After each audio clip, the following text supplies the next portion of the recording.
The Culture Proof Conference is coming to Bartlett, Tennessee. Man. That is just outside of the Almost Memphis here. area, and we are super excited about it. If you're not registered, now is the time to get registered. As you Yes. look at the protests that are breaking out all across this country, you've got people barricading themselves inside classrooms. You've got people setting up encampments and feeling like they're entitled to do it. Well, joining us is Dr. Renton Rathbun, and Dr. Rathbun is the director of the Biblical Worldview, the Center for Biblical Worldview at Bob Jones University. And, you know, as a secular professor, he encountered some of these kids who feel entitled, these kids who feel like they are only willing to defend their parents' religion in as much as it doesn't cost them anything. And he's going to be speaking to some of our young people at this conference. So if you've got early adult, young adult, what do you call working class adult, maybe they're not yet married, and don't have children, they're going to want to participate in this Culture Proof Conference. We're really excited that God has equipped us to respond to what is happening in the culture. So we hope that you'll go to the website, cultureproof.net, and learn more about the conference, see who's speaking, think about what some of those topics are, and whether or not you and your family will benefit from this. Yeah, and don't forget about our children's track. You know, we know that they are making the decisions right now at the age that they are in to follow the Lord. You know, their biblical worldview is being shaped, their worldview is being shaped. And so we have a powerful children's track, teens track. You're not going to want to miss that. This is something for the whole family. Yeah. For the whole family. And we want to minister to the whole family. We understand that the world understands that children are needed to carry out what they desire for them to do. We know for the kingdom of God, God wants the children to be a part of what He's going to do in the earth as well. So go to cultureproof.net, cultureproof.net. Man, now is the time to register. Now is the time to register. Registration will be ending soon. And so you want to make sure that you go to cultureproof.net and get your tickets for the Culture Proof Conference. We believe it's going to be an encouraging time for you and hundreds of other believers who will be on site at Faith Baptist Church in July 18th through the 20th. We want to see you there. As my husband said, cultureproof.net, cultureproof.net, get registered and tell a friend. I don't know. I think in those moments, you do things that you don't think about. Correct. You know what I'm saying? 100%. Like you just spring into action. Sorry. Yeah, and you spring into action. Yep. You do things that you don't, because you don't have time to think and rationalize. Okay, I'm gonna jump on this jet. Like you just. What am I gonna hold on to? I don't know. Isn't there exactly? You're not thinking that way. Right. But you just spring into action. Thanks for listening to Culture Proof. I'm Miki. And I'm Will. And it's time for the Friday News Haul. Fridays are a time where we kind of do a little bit of a lighter show. We try not to make promises because there's just a lot to talk about. Yes. And, you know, sometimes depending on Will the Great's take on the stories, you know, it may go a little bit deeper than we expect it to go. Well, you know me. But if the show remains light, then, you know, then it'll be a lighter show. We do have some stories that I think are really interesting. Yeah. Some of them, I don't know, depending on your level of love for thrill, might be funny, might not. I don't know. We'll just have to wait and see about that. But before we get into the Friday News Haul, I want to say sincere thank you to our premier sponsors, BJU Press Homeschool. They are incredible. I've got to tell you, we are so grateful for the help and the support that we receive from those who are not competing against us as we seek to disciple and train our kids. I don't think that the education our kids receive should compete against our values and the worldview that we want to shape in them. And if you're a Christian, I hope that you want to shape a biblical worldview in your children. If that's true for you, then we recommend that you check out our friends at bjupresshomeschool.com. And you know what? This may just be the best time for you to check them out, because now through June 12th, there is a summer sale. Summer sale. You can save 10%, 10% on your curriculum. Everything except for testing and evaluation supplies. So if you go to bjupresshomeschool.com and use the promo code SUMMER24, you will save 10% off your order. That's this is the awesome. time for you to explore and check them out. You may find friends just as we have found friends. Visit them today, bjupresshomeschool.com. That's bjupresshomeschool.com. Okay, Will the Great, Yes. it is time for the Friday news haul. Let's do this. Let's start with a little bit of a sadder story, Mhm. because then we can go up from there. Yeah. How's that? Okay. Sure. So a little bit of a sadder story. Well, two sad stories to start us off. The news is finally out about the cause of Mandisa's death. And this is something that I, along with many other faithful followers of Christ, was waiting for. Mhm. And, you're looking because you're like, what happened? And you hope that it isn't. That she took her life. And according to the autopsy reports, she did not take her own life. The official cause of death is death because of obesity. Obesity related health issues. She was 47 years old, and she was found dead in her home on April the 18th.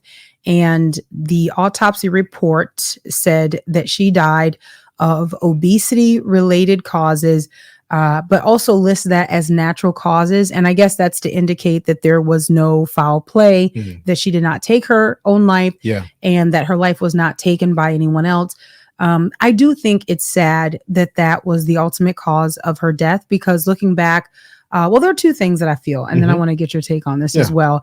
But I do feel like, knowing that Mandisa was very public about her struggles with weight and how she fought, she fought to lose the excess weight that she carried. And she was very public about that, which I think was quite refreshing to a lot of people. And then I can't imagine being in the kind of arena that she was in, where everything is so like visually driven, you know? Right. But she was very public about her struggles, and then going through a season of depression, near suicidal depression. And then she gained all the weight back.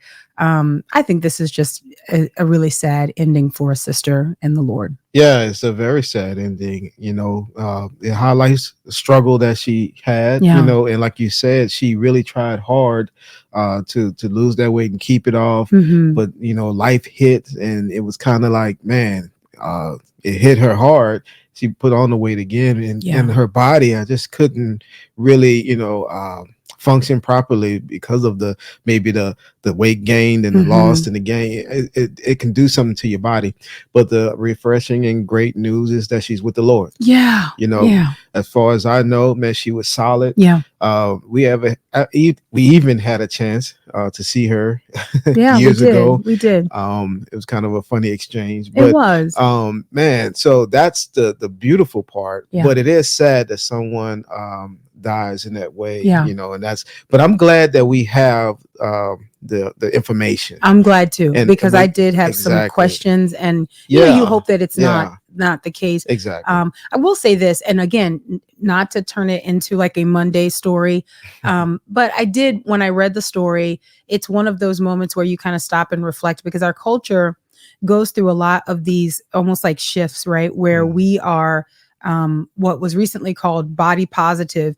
And so you could say you are healthy at any size. And what we know is that there is a body weight that God designed our bodies to have, right? And that's not looking at some celebrity and saying, well, that's the way I should be. But there is a design for us.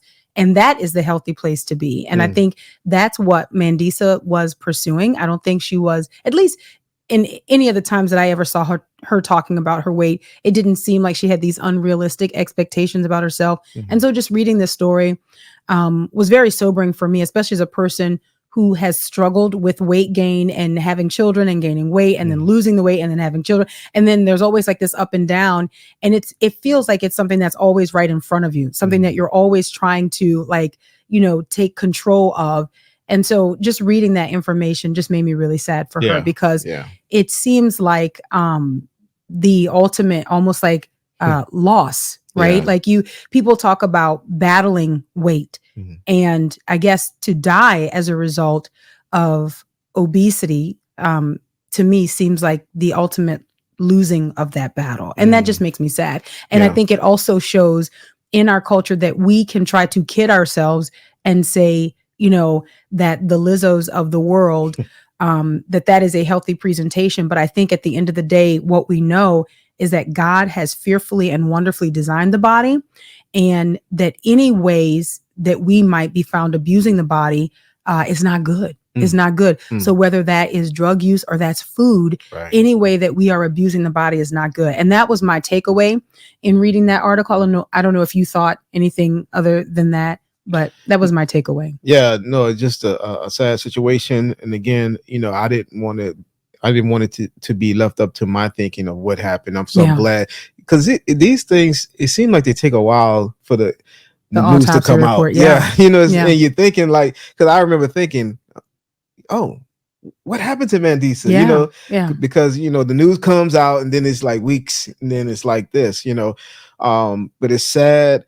But man, she's in the presence of God. So praise God. And that's the rejoicing. That's the rejoicing. Amen. And man, that's the hope that we have as believers. The Bible tells us very clearly that we don't have to grieve as those who have no hope. We do have hope. So what we say in the body of Christ is that Mandisa has fallen asleep. And that she will rise again. And so we rejoice in that.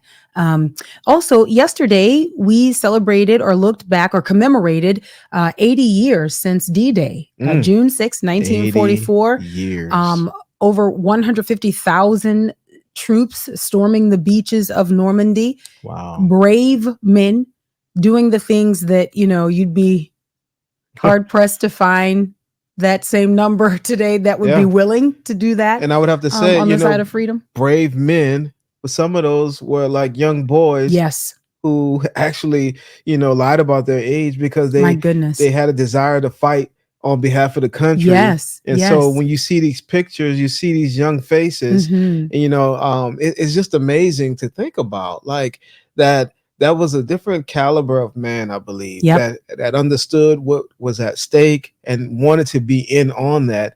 I think now, today, what you have is, a softness. That would kind of be like, no, I don't, even care about this country. What you see, even in the news, is like almost a disdain for the country. So I don't know if you would have that same patriotic heart that you saw in that generation. I think about the 150,000 Allied soldiers working together to drive out evil, right? To drive out Nazi Germany. At a very basic level, you've got to have soldiers who all agree on what evil is. They've got to all agree that bad can be defined. Right. And good also can be defined. And I think about that. And again, I feel like we've almost collectively lost our ability to recognize and define evil so that you could even have people working together. That's true. I don't know. Maybe that's just like too melodramatic. But again, when I think of Allied forces and I think of countries working together to say we can collectively recognize evil and we agree that we must eradicate that, we must drive that out of the world. I don't know. I just feel like, looking at these men who are being celebrated and who are being acknowledged not only for their bravery, I think there is also the right acknowledgement of their shared morality, that there are things that are morally right and then there are things that are morally wrong. And I don't know that we can find men like that, at least maybe not of that caliber. No, I think you're hitting on something. I think, what is seen as evil today is much different from what was seen as evil then. I think it's what these men were fighting for. They were living in a totally different world, morally speaking, spiritually speaking.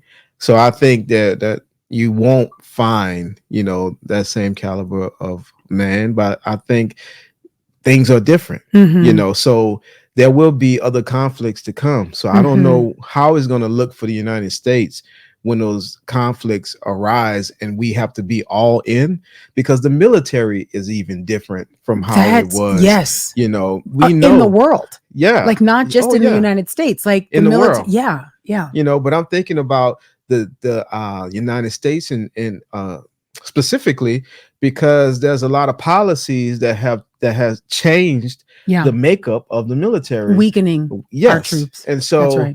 man, it just is not the same. I think when you focus more on the feelings of soldiers than you do on the Right. mission, Right.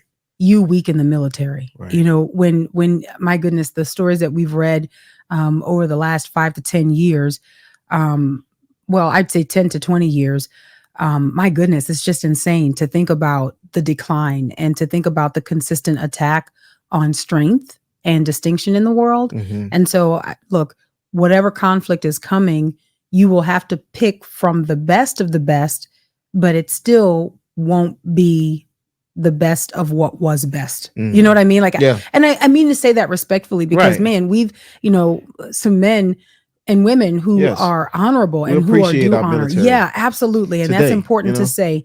Yes. But what I'm trying to say is that when you've got people in positions of leadership, you know, you've got commanders and you've got generals who are more taken by ideologies and how do you keep up with, you know, popular culture and what people consider acceptable, and not strategy and not strength Mhm. and not, you know, what we have historically marked as like, this is what a soldier is in the world.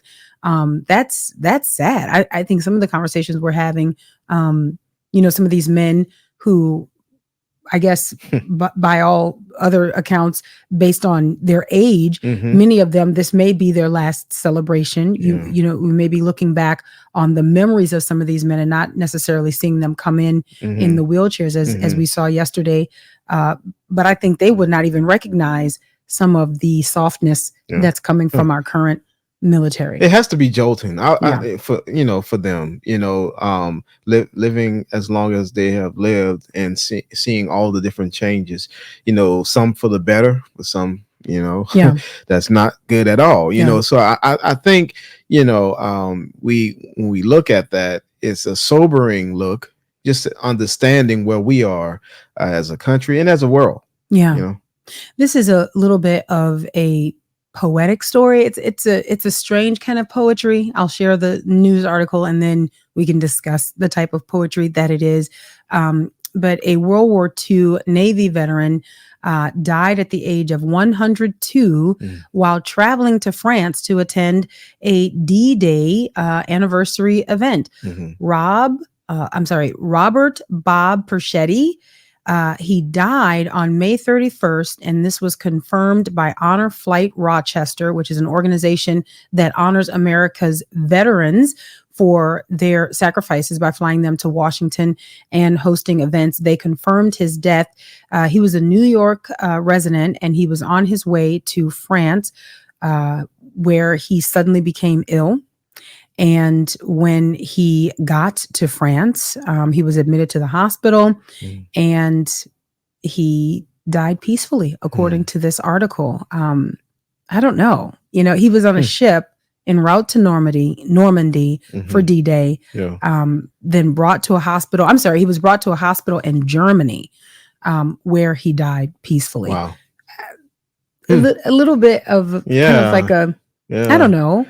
Yeah, it's a weird. I don't want to be disrespectful at all, right. but and I don't know how he would have preferred to pass from this life, but en route to looking at commemorating 80 years of serving in World War II and then to die en route. Yeah, maybe he would have. I don't know. Maybe he would have preferred not to die in Germany. Right. I don't know. Just Right. looking at I don't know. It is weird. It's like whoa. It's kind of one of those things where it's like, man, it happened like that. It played out like that. Yeah, but very interesting. Yeah, very interesting. 102 years old, though. Wow, man, that's a full life. That is a full life. Absolutely. Seen many things. Yes. All right. Okay. So now two heavy stories looking back on 80 years, D-Day, and then also the autopsy report from Mandisa. Those are heavy stories. Yeah. This could have been a heavy story, but it was not. Thank the Lord, because I don't know if I could have handled it, because we have been in situations where we take our kids to like these petting zoos and, You've got the giraffe out that you can feed from your hand. If you've not fed a giraffe from your hand, I was going to say you have not lived, but that's not true. You can live without doing that. It's just a lot of fun. Well, a family got the scare of their life when their toddler was on one of these, riding trails where you're in your vehicle and you can feed the animals. And they were in the bed of a truck when the giraffe, reaching into the bed of the truck to get some food, actually lifted the toddler out of the bed of the truck. Whoa. Okay, we have some footage that's provided by the family. Well, before we do that, let me give a little bit of background here. This is a toddler in Texas. Paisley Toten is her name. Paisley Toten. She visited the Fossil Rim Wildlife Center in Glen Rose, Texas on Saturday, June 1st with her parents. And apparently this trip took a turn for the worse when the giraffe actually picked the child up and then quickly dropped her back into the truck. So the Toten family provided a little bit of footage so that we could see what actually happened. And it is a little bit concerning. Here we go. The giraffe? Feed him. Look, feed him. Come here. Look. Oh, look. Oh. Man. Okay. And so then there's no sound because now what you see is other family members that are in this caravan. So there is footage of the toddler. Oh my goodness. I don't know. It was an accident. It does not appear that the giraffe actually wanted the child. Right. The giraffe wanted whatever was in the brown paper sack, but accidentally grabbed onto the child's collar and then lifted the 2-year-old out of the truck, but then quickly dropped her back down. The thing that grabs me about, I'm sorry. No, that was not intentional. I see what you did that there. was not intentional. The thing that, gets me about this. Okay. That was not intentional. Toten family, listen, y'all. Okay. Right. The thing that gets me is that when we are in a situation like your adrenaline kicks in, and I'm thinking like that mom, how you have that voice where you want your kid to have this experience and you're like, come on, because everything in your mind and in your experience says that this is safe and fun and good. And then all of a sudden the giraffe is taking your baby out of the bed of the truck. And the mom, like the first thing out of her mouth, hey, it's like, the giraffe does not speak English, but that's all we have, right? Our words are all we have. And so at that moment, she's just like, what would you have done? Man, oh my goodness. Like, do you think, what would you have done? Man, I would have said hey too. I would have said hey. Man, I'd have been like, and did what she did, like try to grab. Yeah, she tried to pull it back. Yeah, pull it back down. Like, man, because you don't know what is in the giraffe's mind. You don't know what you don't know that it's an accident. You don't know it's an accident. So you don't know. So it's like, man, you got to jump into like protect mode. Like, that's right, man. Grab, pull down something. But I'm curious. I don't know what your springing into action would be. For this mom, it was, hey, I don't know.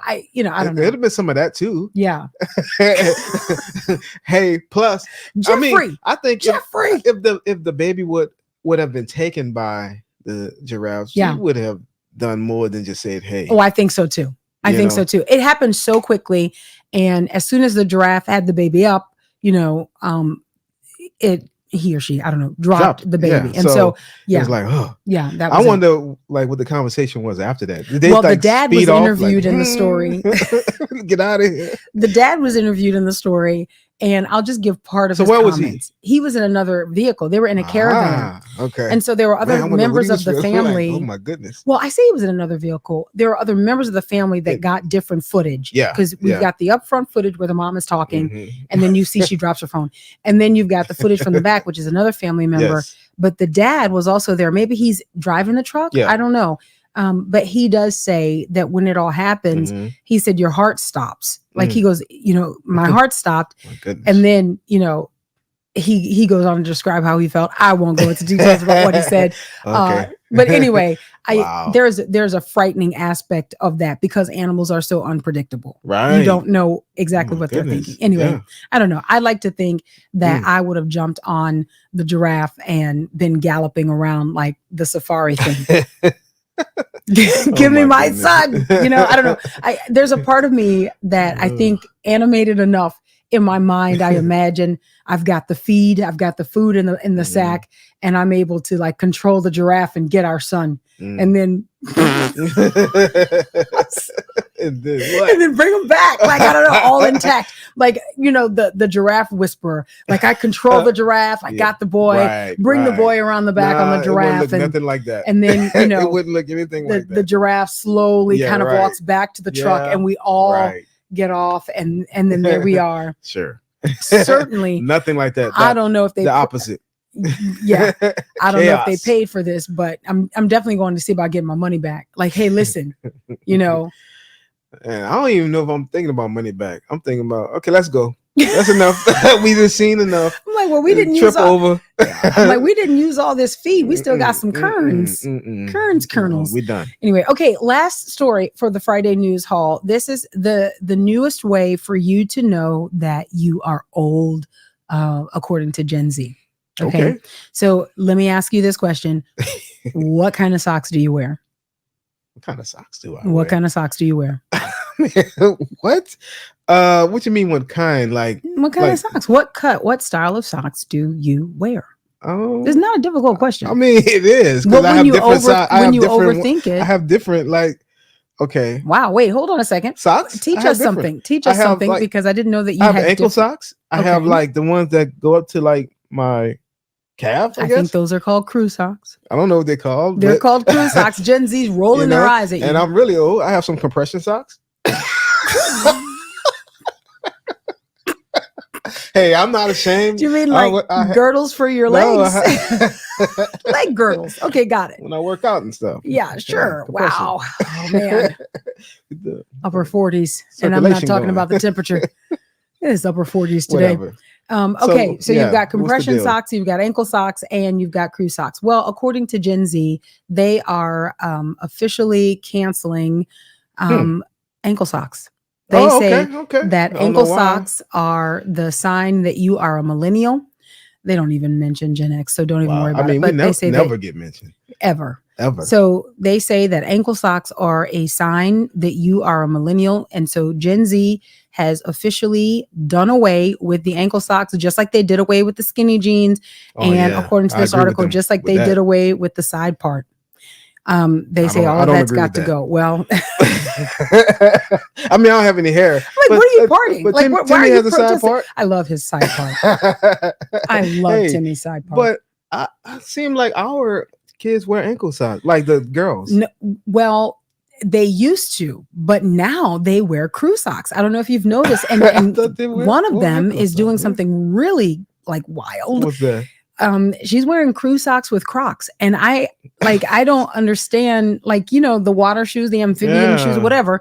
So she's wearing those. JD has worn crew socks forever. I feel like since he was able to Right. request So his he own always- socks, and Sam with they all want the crew Nathaniel socks. wear ankle He socks. wears whatever we give him. He Bless wear his ankle heart. socks. He don't Favorite wear them. He child don't wear status. crews. He All doesn't like them. ankles. That's They're true. all- They're all ankle He does socks. not like crew socks. Well, anyway, so Gen Z apparently is sizing up your age when you Wow. are in places like the gym or just out in public. And they say you can tell when the That's millennials are on the cardio What you have equipment. on right now?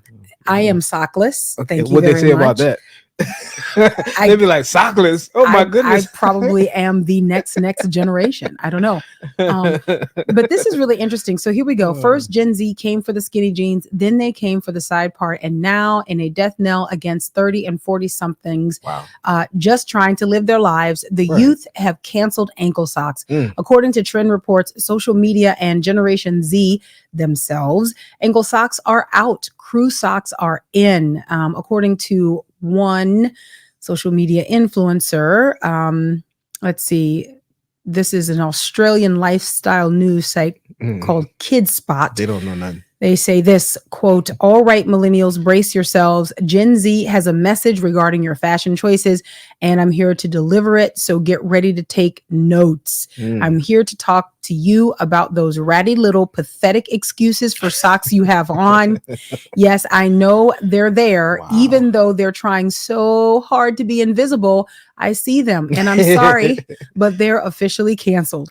Man, Wow. so you know how we They should say be, we like, want some cool. invisible socks? Like they're saying, Yeah. no, we know that we can see them. They're there. But they're low. I got into a conversation about this with JD the other day as we were just kind of waiting.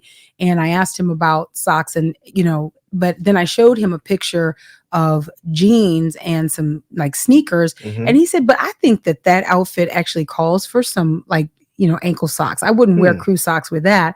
But most of the stuff that he wears it's crew socks. Yeah, I've never seen him. I don't remember him wearing. Not since he got old enough to make his own requests. Another thing is you were telling me about this, and so now I see it more and more. I saw it today. The mustache. Yes. I saw a guy. Man, it was a YouTuber. He was doing a short. Yep. Man, he had like the hair. He had a mustache. No goatee, just mustache. The 1970s mustache. I was like, yeah, wow, that is a thing. Yeah. So I noticed this because of this younger generation. So guys, if you notice this, guys in their mid to later 20s are sporting sort of like this 1970s style mustache. Like it's not funny. Like that it can stand alone. Tom and Selleck. It's like a Tom Selleck thing. It's, like some of them handlebars on them. Like, I mean, it's just like it's a very weird thing that I'm seeing. No offense to anyone who's sporting it. You go ahead and enjoy your mustache. Okay. Yeah, but I pointed out to you the other day and I was like, you see those guys, those young guys, that's the mustache. That I didn't know that was a thing, but now I'm, watching for it, and I saw one today. I was like, that guy has the mustache. He's so young. True. Yeah. He's like, isn't that something how these trends happen? Like, and then they just kind of catch on. So there's only one question that remains. Jerry curl. Oh, okay. I can't get that. So, hey, I don't know if that may come back around. What? Oh my goodness. That would be funny. People don't even know what that is. People don't even know what that is. Okay, not to worry. What was your question? Well, I just wanted to know if you were going to go ahead and go with the 1970s mustache. Like, no. Because then you'd have to do some just for men. Like, you can't have a 1970s mustache and have it gray. It's got to be like your original hair color. No. It's got to look like, I don't know. I'm trying to think like thinking of somebody from The Wiz. Like, Anyway. No, I'm not doing that full beard. So then here's the question, and I guess this is the question for everyone who is attempting to hold on to his or her youth. Are we done with ankle socks? Like, is this something where we're all moving toward crew socks? Because I got to tell you, make fun of me at the gym all you want when you see me there. But I am not getting at the gym. So yeah. So I don't have to worry about what? No leg girdles. Just fine. Holding everything. I don't have to worry about the ankle sock. I wear. Yeah, I don't know. I've been thinking about this though, because it is a thing. I just feel like wear what's fitting in the moment. I don't wear the type of clothes where the crew socks will work. Maybe this summer when we're at summer camp, maybe we'll do the crew socks, because that's the time where you're wearing the And I'm glad that with the Gen Z, I'm glad that they canceled the skinny jeans. I am too.